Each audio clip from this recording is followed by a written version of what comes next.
Okay, so I was wondering if you can tell me a little bit about the origins of this project. I understand that you kind of brought this. Yeah, I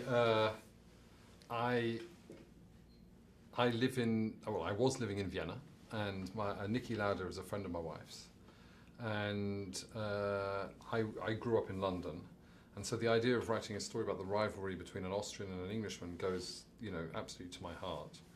And I approached Nikki and asked him if, anyone had ever asked him, about doing something about his this extraordinary season in 1976. And I told him that I'd like to do it selfishly as an Englishman with his rivalry with James Hunt. And I told him that for me, the subject of a rivalry between an Englishman and an Austrian it went to the heart of my life.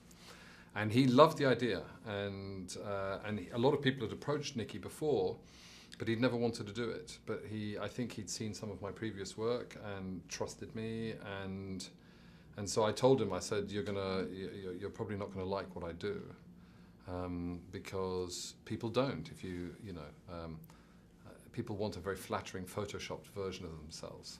But of course, an audience would reject that.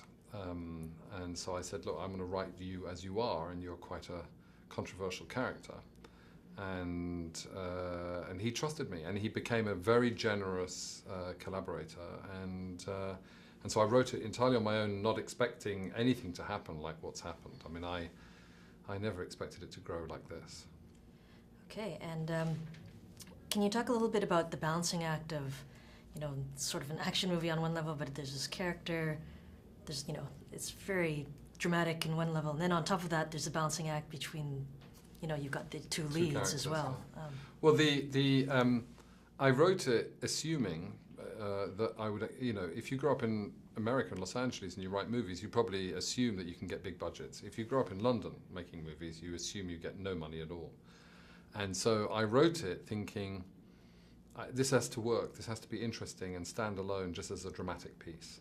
And so I did concentrate on the characters and on their story, making the assumption privately that we would never really be able to shoot more than the occasional one car passing or something, or maybe even use archival footage.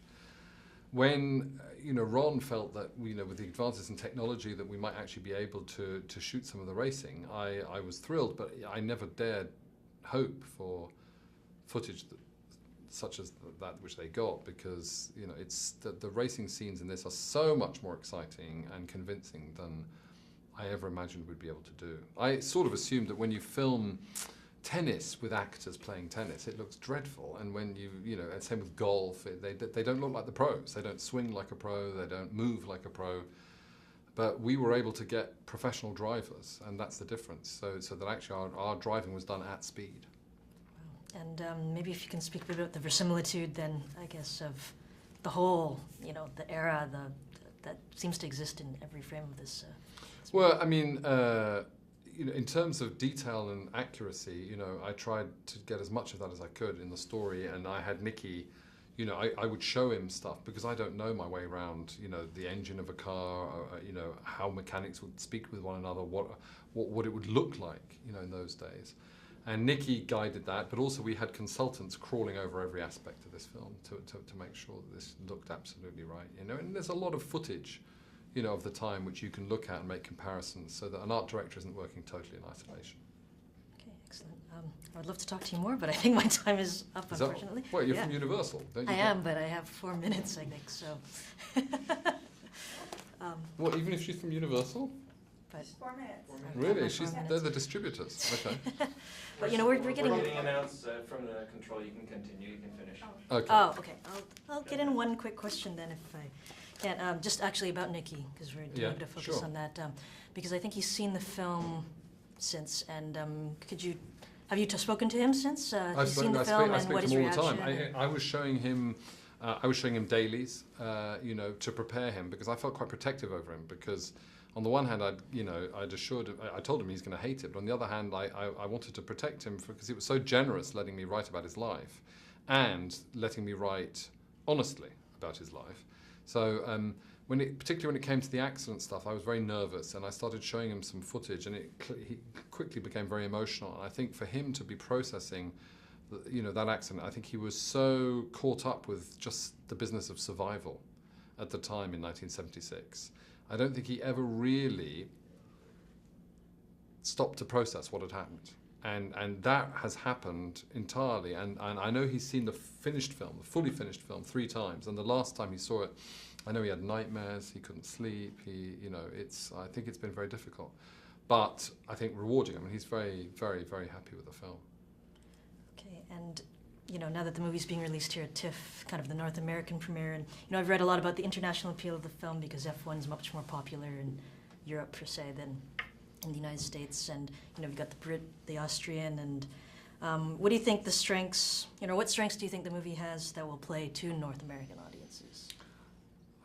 Well, I do think, you try and do this with every film, but sometimes you just aren't lucky. But I do believe on this occasion we seem to have pulled off a film, but, with good luck, that really surprises people. And I think people go to the cinema wanting to be surprised and to be moved and to be amused and entertained and to feel genuine suspense. And I think that it's a very satisfying emotional experience to watch the movie. I think you come out exhausted in a good way and feeling like feeling like you've had a proper meal. It seems to function way better than I ever hoped it would. So I'm thrilled. I think it makes me look good. To be honest, the film is better than my work. Great. Thank you very much, Peter.